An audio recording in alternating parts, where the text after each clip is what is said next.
Mira had always been a quiet girl, observant, but never quite the center of attention. She had an unusual gift, one that seemed more of a curse.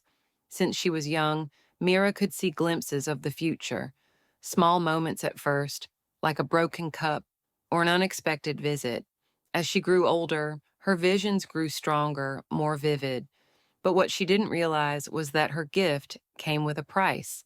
At 17, she had perfected the art of pretending she didn't know what was about to happen. It was a necessary survival tactic. Telling people about the things she saw only led to fear and confusion. Her family had abandoned her, and friends drifted away, wary of her strange abilities. One fateful day, Mira was walking home from school when the vision hit her.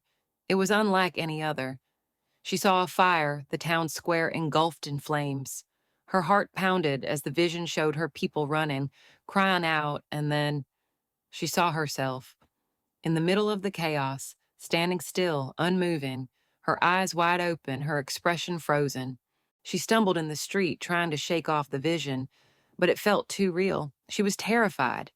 The sense of inevitability was crushing, and for the first time, Mira couldn't stop herself from speaking.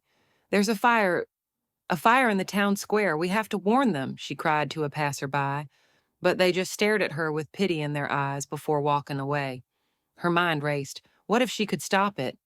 What if this time she could make a difference? She ran toward the town square, the vision still fresh in her mind. As she arrived, the familiar sight of the cobbled streets and old shops greeted her, but everything was calm for now.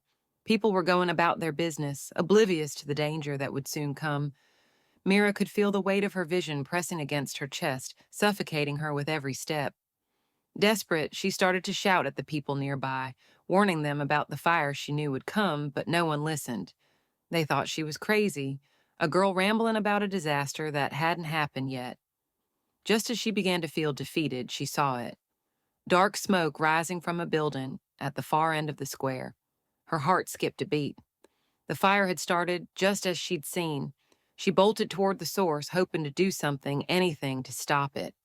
As she neared the building, she realized something. It wasn't just a fire, it was an explosion. And there, at the center of it, was the thing she had missed. The building wasn't an accident. It was a trap meant for her. Mira froze. The truth of her vision hit her like a wave, and she finally understood.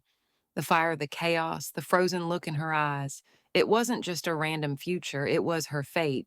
She wasn't supposed to save the town. She was supposed to be the sacrifice. But the most unexpected part of it all wasn't the fire, it wasn't the trap. It was the figure standing in the doorway of the burning building, watching her with a knowing smile. "You're here," the stranger said, his voice calm as everything around him burned. "I've been waiting for you." Mira's knees buckled beneath her, the realization dawning too late. The visions were never warnings. They were messages guiding her to this moment. She hadn't been trying to stop the fire all this time. She had been walking toward it. And as the flames surged toward her, Mira finally understood. The visions had never been about saving anyone. They had been about setting her free.